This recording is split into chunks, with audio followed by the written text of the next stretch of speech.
So we were looking for storefront churches, and I walked into one of them. And are you shooting now? Yeah. Okay. I walked into one of them, and the fellow said, I was up there sweating and shouting and speaking in tongues, and finally he quieted down. It was a small congregation, a little storefront. He said, that's the way it sees it. And if you don't like it, there ain't nothing you can do about it, because you ain't never hired me and you can't never fire. I thought, oh. What kind of freedom, huh? How many ministers would like That's right. to That's say right. that? Yeah. Yeah. But he fooled me. I told him that I wanted to film with him and why we wanted to film with him. He said, I think it was going to be fine. But of course we had to pray over it. Meanwhile, I was going down to Harlan County, and he gave me a lot of good connections, which turned out fine. We worked in Harlan County, and I spread the word that he was set me down and so forth. Came back the next Tuesday night when I thought we had an agreement to film. We walked in. Service had already begun. Had a crew there. We started setting up lights, just signaling. Service went on, it kept signaling. The service was over. And I went up and I said, what happened? He said, well, son, we spoke to the Lord, and the Lord said no. And the Lord rules, huh?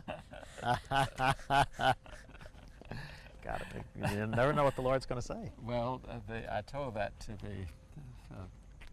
the Methodist bishop there. He said, you should have appealed to the Trinity.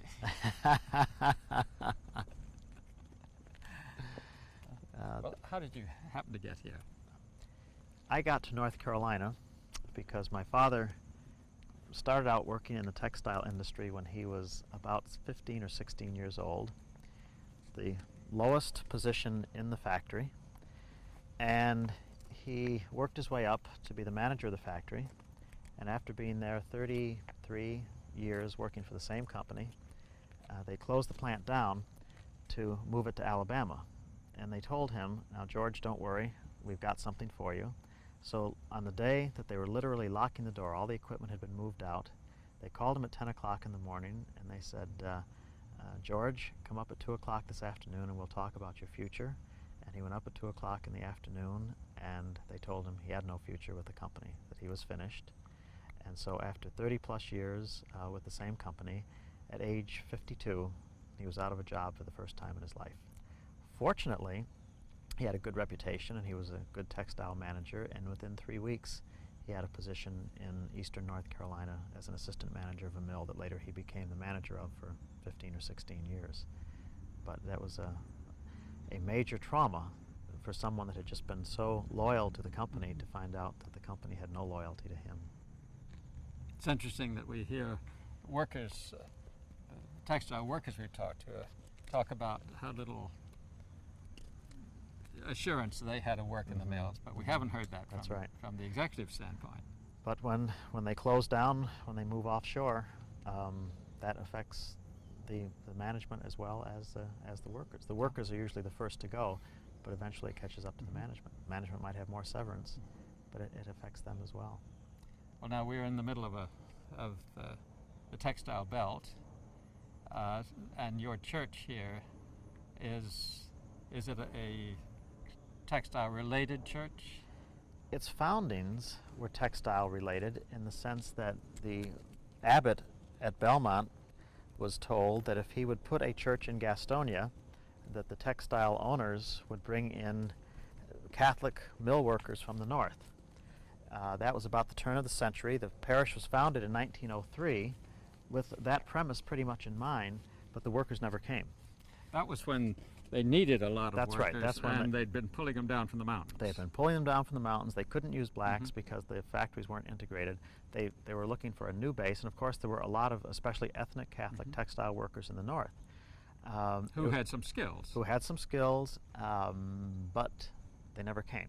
And I've not been able to find out why they, I've got my suspicions as to why they didn't come, but I don't know for sure. But the fact is that they never really came in the numbers that were expected. But the church was here, and it's been going on ever since. 90 years next year.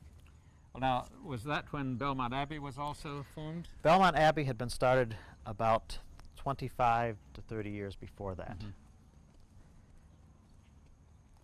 Now, your congregation then is made up of... It's pretty much middle class, upper middle class people. The Catholic population in the South, there are very few working class people in the Catholic community in the South.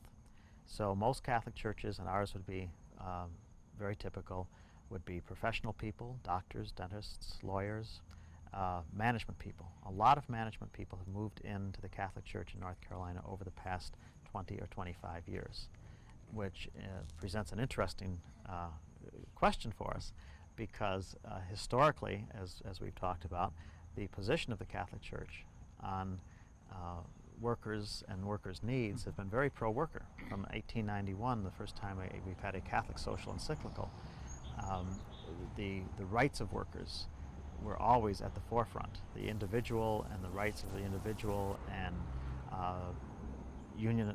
the freedom to unionize is something that the Catholic Church has always recognized. So we've had this long history, over 100 years of history. Excuse me, this plane, Where do you want to pick it up? the conflict. Let me just start here, that way we can cross-cut. Okay. So we have this long history of the Church taking a stand on behalf of working people, which from the beginning was pretty much a stand on behalf of our own members, because it was not the Catholics who owned the factories. The Catholics were the ones who worked in the factories. In the North. In the North and in Europe, Yes. when the Industrial Revolution hit Europe as well. But then what has happened is that the children, the grandchildren, and the great-grandchildren of those factory workers, who to a very large extent benefited because of the Church's position on unions, and many of their parents and grandparents joined the union, and because of the educational system that the Catholic Church founded and allowed them, each generation getting more education than the previous generation.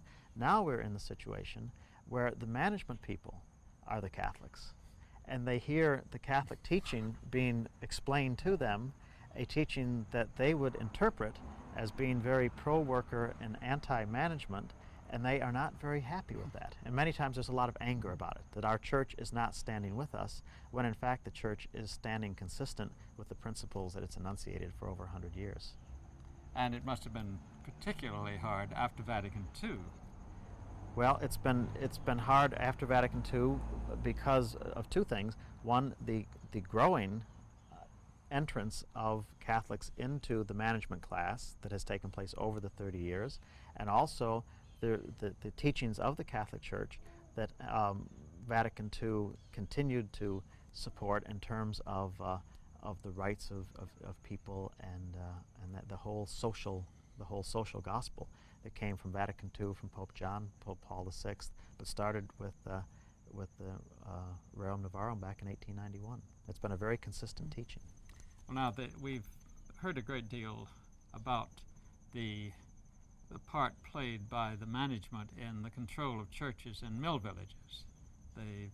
Very often the churches were underwritten by the mill management, and in some cases we've had evidence that they interfered with the religious freedom of some of the workers. That was very much the case here in Gastonia, at least with the reading that I have done. The feeling was, and I don't think that this was a compliment to the Church, but that at least my understanding is that management wanted the workers to be in churches because they felt the churches domesticated the workers, and that they would keep them from getting too uppity. And so that's why there seemed to be a hand-in-glove relationship between the management and many of the churches. We've had a number of different interpretations. In some cases, it seems that the management and the workers went to the same churches, particularly the Presbyterian Church here, where the Stows and knew some of the workers who came. The workers rejected that after a while, most of them, and formed their own Baptist churches, which were their independent churches. Right. And in another case we have where a Methodist church was built by the management, run by a supervisor who required his people to tithe, and then again they rejected it. So there's been that battle between... But I don't think that's surprising, because one of the characteristics of religion, almost across the board, is that people seem to want to worship with other people with whom they have something in common. And so it's not surprising that a group of mill workers would not want to worship at an uptown church, because probably they didn't have any influence, they didn't have a whole lot of standing, that if they had their own church, they would have the freedom to form that church as they would see it being formed. And I think that we've seen that in the Catholic Church in North Carolina in the issue of race, the question of integration and segregation, and that one of the things that happened almost inevitably is that when there was an integration between a predominantly white parish and a predominantly black parish, that when the blacks were moved, the black church was closed, the white church was still the church in the community. They moved into that. To a great extent, they weren't accepted. They did not have a lot of influence. A lot of their cultural adaptations that they would bring to worship were lost. And I think the same thing would happen when you've got mill workers at one economic level and managers at another economic level, that their sense of what worship should be would be very different, and to try to merge those would be virtually impossible. So that kind of situation happening doesn't come as a surprise. And we have been unearthing the story of the 1934 textile strike and finding the leaders. And almost every leader we found was a deacon in the church, or a Sunday school superintendent, or very active in the church. Very often there were ministers, preachers. Some of them were preachers then, some of them became preachers later. They had learned their communication skills through the church. And so the church, you can't say the church, because religion was very much a part of that union movement in the early 30s. And again, I think that the fact that these people would be in their own particular churches would give them the opportunity to assume leadership roles and develop leadership skills that they would not have if they were a part of a church that was dominated by more affluent people. But it certainly, I think, I would find it good that the church would surface that kind of leadership, and almost contradictory in that the managers were trying to keep people in the churches, feeling that they would domesticate them, and yet out of the churches. But my belief is that when people really understand the gospel message, and when they really understand the message of the Hebrew scripture prophets, that there is certainly a message of justice there. There can be no doubt that when we hear Mary saying words from the Hebrew scriptures, that the rich will be sent empty away, while the poor will be raised up, and that those who are rich will lose what they have, and those who are poor will gain. That's a message of social justice, and it's rooted in the scriptures. And I think people that really preach that message, which is there, consistent in the Hebrew scriptures as well as the Christian scriptures, then when you start facing these issues, you see where you have to take your stand. Well, having said that, maybe you can explain to me why it is that we have... Guys, and so start. Okay. Having said that, maybe you could help me explain why it is that we have not found more than 3 or 4 workers who have any feeling of animosity towards the people who've made all this money on their backs. There's, in terms of class consciousness, it just doesn't seem to be there. They are angry very often at the boss just above them, the second hand, the foreman. But almost universally, what you and I might call condescension of the owners, the managers, they look back on with respect and awe almost. He knew my name. That's right. See, and I think that's the difference. Because now what we have in corporations is that there is a faceless corporate structure that people don't know.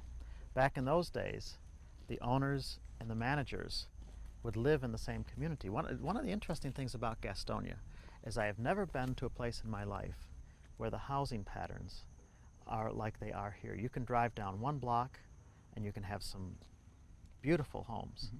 And within another block, you can have a mill village. And so there was a physical proximity.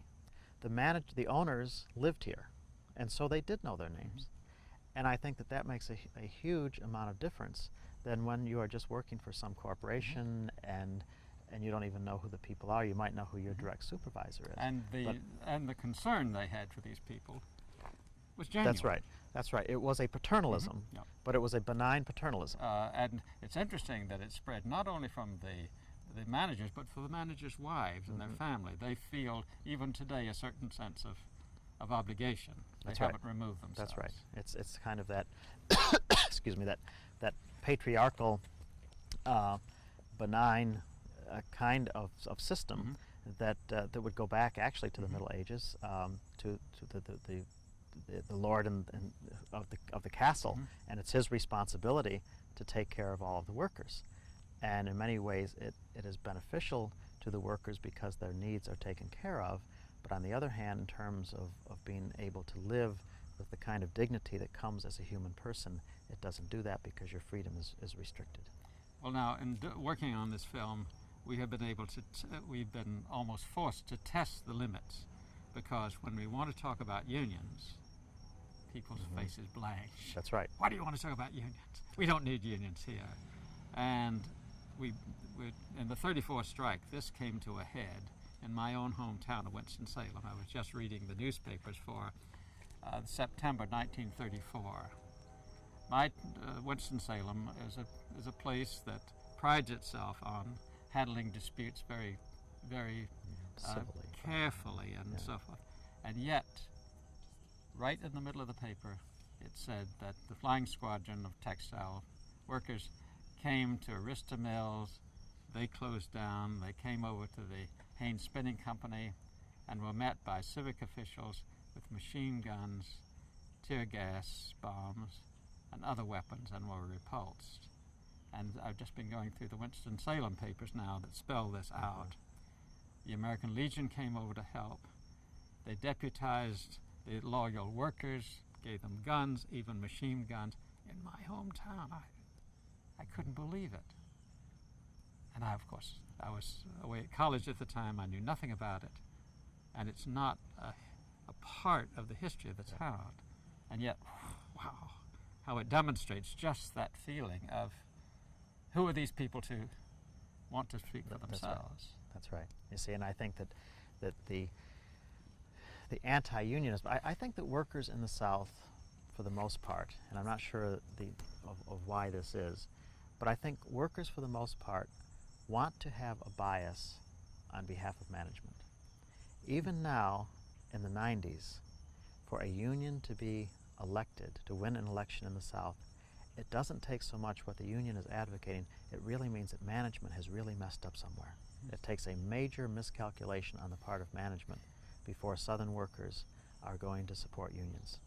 In the case of my father's factory that he ran for 17 years, I remember a number of times at night that we'd be in the middle of dinner and there'd be someone come to the door, and it would be a man whose wife worked in the factory.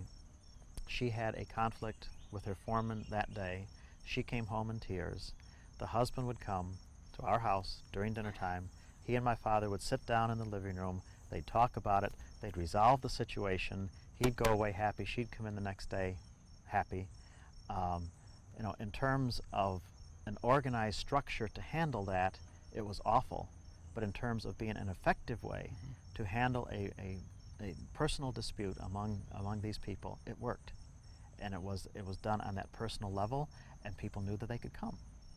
What do you think the workers have lost when that goes, and when they try to get a union, and so that steps in between the people who might negotiate in that particular way?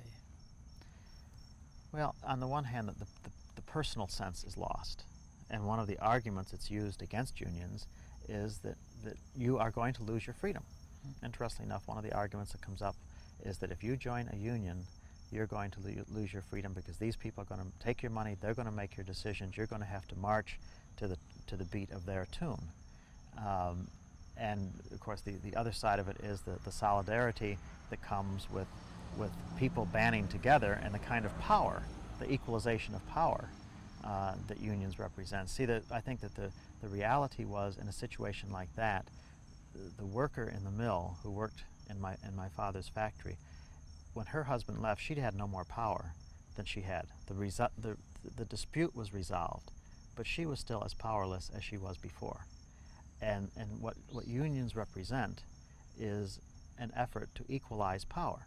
And one of the criticisms of unions, of course, that you hear, and especially in the South, is that unions have become too powerful. And I said, to a certain extent, that is probably true. But the issue is really one of power and who has it and who can exercise it.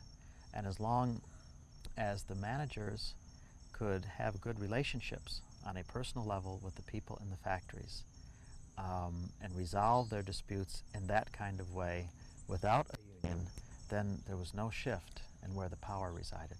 Excuse me, could you make that statement one more time? We just got a hit. Okay. You said as long as. Make it to him. Okay. Oof. As long as the,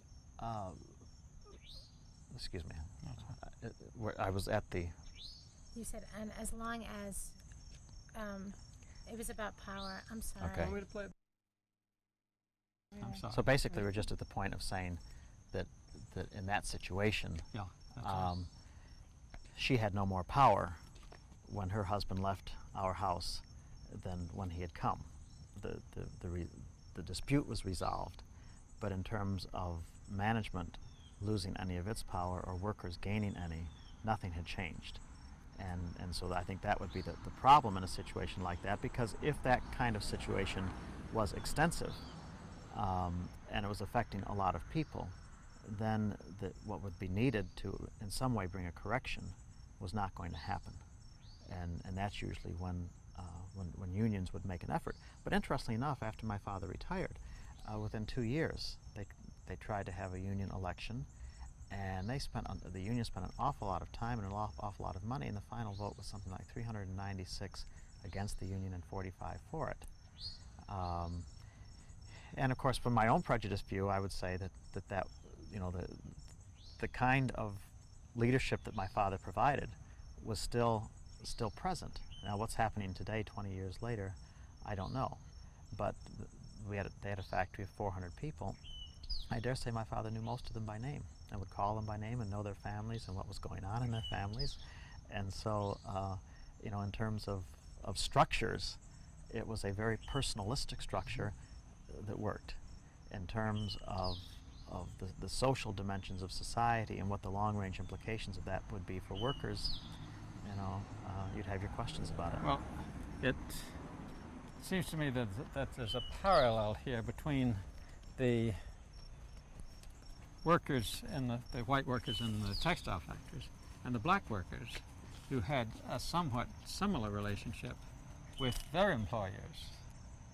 And for generations, I was reared in Winston-Salem, where I knew only the relationship of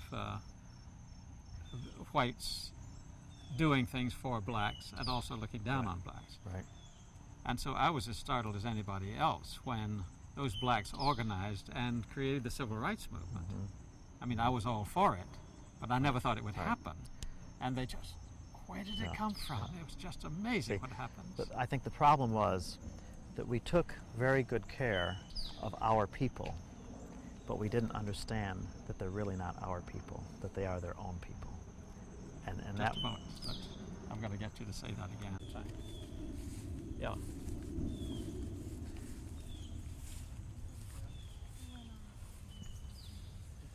I can't do it with this lens because I got a wide angle. If I'm Want gonna to get take it off? No, 'cause then we can't get any more Okay. focus. That's horrible. Okay. Okay. Okay. It seems to me that we have a parallel situation with the blacks. I grew up in Winston-Salem, where we whites did things for our black people. Reynolds management did things for its black workers. And we had no idea that the kind of resentment, need for freedom and so forth was there that finally blossomed in the civil rights movement. I was all for it, in theory, but I certainly wasn't prepared for what happened. Yeah, and I think the problem was that both in terms of the black community and the white community, that we took very good care of our people without really understanding that they were not our people, that they were their own people and they had their own freedoms. And when that surfaced, that's where we had difficulty understanding, because in a sense, according to the norms of one system, the system operated fairly well, but it was just the wrong system. It was not the kind of system that sustains and enhances human dignity. And I think one of the things in the 60s that just one of the didn't enhance human dignity. it did not enhance human dignity, and one of the characteristics of the 60s is that the whole notion of human dignity, whether it was in the civil rights movement here, later we've seen it in the feminist movement, we've seen it in Latin America, it's people just wanting to participate in the decisions that affect their lives and to have control over their own lives. That was not the former system. That was what was changing, and it had to change. But that was the difference. They were not our people. Well, now, as a person who's lived Excuse me, through George, all... it's noisier Okay, here than it okay, was there. all right, okay. You're rolling, we'll keep Okay. talking. Well, as a person who lived through all of this in almost the hot seat, I mean, Gastonia is a marvelous place to observe all this. It's the class structure that amazes me. These people whom I didn't know it, but I grew up to have a certain feeling of either condescension or contempt for as a middle class person. And yet, as I get to know them, they become so much stronger, so much more interesting. Right. The cliches that I had about them just simply don't apply. That's right. And yet, right today, when they try to organize, they're treated as though they were people back in the 30s. This is North Carolina is the least unionized in the whole country. And when they try to organize, boy, the power that they face. See, I think two things in your statement are interesting. One, you said as you got to know them. You see, they had that dignity, they had that intelligence, they had that initiative, all of those things that you came to recognize they had all along. It takes those of us from classes that do not relate to them to know them, to see what is there. I think one of the characteristics of society is, and we see this in the black society, black people know white people far more than white people know black people, because black people who worked in the homes of the white people, they're the I'm ones sorry, we're going to do that. that once I got to know them, is that has been the problem that those of us in upper classes have always had, is that we never have really known the people in lower classes. They've had intelligence that we've never recognized. They've had hard-working good work ethics that we've never recognized. We have a stereotype that most of the time is really not accurate. When we get to know these people, then we begin to realize the gifts and the talents that are there. Maybe not the sophistication that we have, but basic values that are very good. I think one of the characteristics that we see also in the South is that the blacks in the South know the white person far more than the white person knows the black person, because they work in the white homes. They have far more access to understanding the white community, whereas those of us in the white community, for most of the time, we simply do not have access to what life is like in the black community. So we approach that from our own stereotypes rather than the reality of that community, and everybody suffers because of that gap that is there. What shocked me, I think, is the amount of fear that is still here, partly because of the economic situation and partly because of the industry's almost automatic response to unionism, using real threats of discharge. They say, find a woman in her 70s who had something to do with the union, she'll say, well, you're a very nice person, I'd like to help you, but I've got a granddaughter in that mill, and it'd be held against her. Yeah. And I think that's probably true. See, and so that kind of power, we were talking before about power, and And that's where the worker who does not have any solidarity with anyone else, who is standing there just by herself or by himself, they're totally vulnerable, because there is a huge mismatch of power. The anti-union argument that unions have too much power, it certainly doesn't hold around here. Historically, in this community, and I would say throughout the South, the power has been held in a disproportionate way by management, and ultimately that probably has probably hurt. It's probably hurt both management and the laboring force. Now, here's an interesting thing.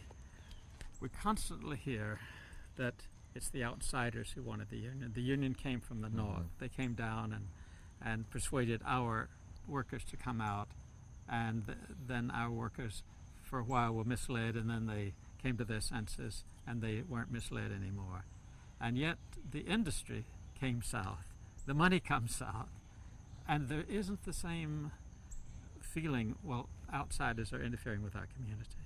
Yeah, well, no one has accused them of having to be consistent with their views or their principles. The money is beneficial, and therefore it's good. I see. The business is beneficial, and therefore it's good. But what is going to stand in the way of that is not beneficial, and therefore you apply a different standard to it. So expediency is the more important principle than consistency. How do you handle that as a man in the pulpit? You try to draw the conclusions, or at least help people to draw their own conclusions. I can't draw conclusions for other people. But what I try to do is leave people with more questions to wrestle with than answers, because the answers that I give are going to be my answers, probably applicable only to me. If people leave with questions that they wrestle with, hopefully they'll find answers that are going to be applicable to them. I think one of the things that we learn in the church, that we're learning in other segments of society, is you cannot impose faith upon people, especially in a voluntary organization. A company might be able to impose upon its workers certain things, but when you have a church which is essentially a voluntary organization, and people can walk if they want to, or if it's a congregational church, they can make the pastor walk if they want to, you can't do that. What you really have to do is to hopefully challenge the people and put the issues out there, and put them out there in such a way that they are examined through the sifting of the scriptures and of our religious beliefs, and hope that out of the questioning, people will arrive at conclusions that are consistent with the principles of justice that are enunciated in the scriptures. Excuse me. We're having some disturbance. We'll start. We're headed this way. Let's Okay. keep going. All right. Okay. You guys just talk like we're not here. Okay. Okay. Just let me know if I'm about to Well, walk I off want the cliff. don't want to talk about the J.P. Stevens thing yet. Right, okay. That's okay. But you could talk about just a little bit more about the conflict in the church. I mean, the conflict that you all face between doctrines and your constituency. Well, the basic issue is that our doctrines and our teachings have remained pretty consistent, and have developed from 1891. At each era, there has been a development, and the American bishops come out with statements on the economy, and the Pope comes out with statements on laboring people, and there has been a strong consistency there that has changed only by applying the principles to different circumstances. But the big change has come in the Catholic constituency. Be careful. The big change has come in Catholic constituency, where our own people have moved upward on the economic ladder, and they're now in the positions of power and ownership. I mean, we have people in our congregation who own the mills. We have a couple of mill owners or factory owners, and their viewpoint is just very, very different. And they're not as happy with the church's historical and traditional teaching. Of course, my own association with Catholicism began because my father was an Irish Catholic. I mean, Irish Protestant, sorry. My own relationship to the Catholic Church began as the son of an Irish Protestant. And his concern was, of course, the domination of the Pope, Right. all of the myths that came from that. Right. Well, and there were a lot of realities. So I think if you look back at the the history of the papacy, there were a lot of times when the Pope, the popes over the years have had a dominance. They really did lay down the law. We have an old saying in Latin, Roma locuta est, causa finita est. Rome has spoken and the cause is finished. And when the Pope speaks, that's it, and no one questions it anymore. You just have to accept that as belief. But in our age, and especially when you've got educated people, as we were saying, we spent a lot of money educating our Catholic people, and now we've got people who are very intelligent and very smart, and we've taught them to think for themselves, and we cannot expect them now to all of a sudden just say, well, if somebody says it, I have to believe it because somebody says it, without the argumentation, trying to win the argument. This door is locked, so we're going to have to go around. Yeah. And so that's one of the paradoxes that we're facing in the church these days. My father was born on the Aran Islands, off the coast of Ireland. So he was actually Irish born then. His father was the assigned doctor for the island. And that's the same time that Singh's uncle was the Protestant minister there for the military establishment. And so he grew up with that as a beleaguered minority on that island. Yeah. And he saw the domination That's of, right. of the priests around. Yeah. Well, I went back a few years ago and made a film called How the Myth Was Made, about Robert Flaherty's film about the Aran Islands. And I felt that domination. And began to see the power of what he was talking about. Yeah. I'd never believed it before. You see, we used to fight my father saying, look, it's just another church down the street. Bob, Johnny Wiggins is a Catholic, and he's just like we are. He's white. We didn't need to say that. But I mean, the Irish clergy. What was the great movie that was done, and it was about the storms in Northern Ireland. It was back in the 70s, I guess, and it was a great film. Oh yes, Ryan's Daughter. Ryan's Daughter. That's yes. right. And the priest in that, he was the powerful force in that community. Yes. And the pastor here, one of the pastors here, was pastor for over 30 years, one of the Benedictines, Gregory Eichenlaub, an old German. And he ran this place with an iron fist. I mean, nobody broached Father Gregory. He was the pastor, and there was just no questioning his authority. And so it was there that a lot of times what happened is Catholic clergy took on the mantle of infallibility. The only one that we apply it to is the Pope under restricted circumstances. A lot of us took it on under all circumstances, that I am infallible and no one will challenge me. And so the reason that those kind of images would be prevalent, especially if you were a minority in that society, is that they probably were true. I mean, that was the reality, and people didn't like to be dominated in that way. I was shocked when I went back in the early 70s to find that the priest on the island, Father Morn, was still controlling what people could read. Yeah. There were certain things that were forbidden. Yeah. I mean, we used to have an index of forbidden books. That's right. And some people now want to bring it back. Yes. But, and I think in terms of the Catholic Church, that's going to be the real issue in the years ahead, because Vatican II really did change all of that. And I think that there are movements now at foot to reestablish that kind of top-down control, and whether or not that will succeed, I think is going to have a big influence on the Catholic Church in the years ahead. The interesting thing is that the so-called middling Protestant churches, Baptist, Presbyterian, particularly the Methodist, Presbyterian, Episcopalians, and so forth, have a similar attitude towards social causes as you people have had since the 60s, promoting civil rights and so forth. But the churches to which most of these textile workers have moved or joined are very conservative. That's right. And have not taken that position. And I can't put that together. Yeah, and that is a mystery, because many of the, what some would call the sects, they just do not have a social gospel agenda. That's not a part of it. But I wonder whether the reason that they have joined them is because on a personal level they feel a warmth, they feel an acceptance, they feel a welcoming, they feel an involvement that perhaps the more liturgical churches, and the churches that you named for the most part are liturgical churches, that there's just a different kind of worship that Methodists, Presbyterians, Episcopalians, ourselves, we don't involve people's emotions as much as some of the more evangelical churches do. And that is probably what would attract these people. And so that personalism that they're getting in the evangelical churches compensates for the lack of support that they would get in terms of their economic, political, labor issues. And they're their churches. Yeah, that's right. Yeah. Yep.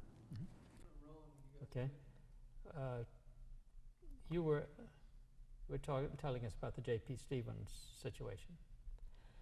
Yeah, it was interesting when Stevens was having the difficulty back in the 70s. They came. Sorry, could you begin and say J.P. Stevens? J.P. Stevens Company was having we're trying to fight off the efforts by the Textile Workers Union to unionize their plants, especially in Roanoke Rapids. That was really the focus of the issue.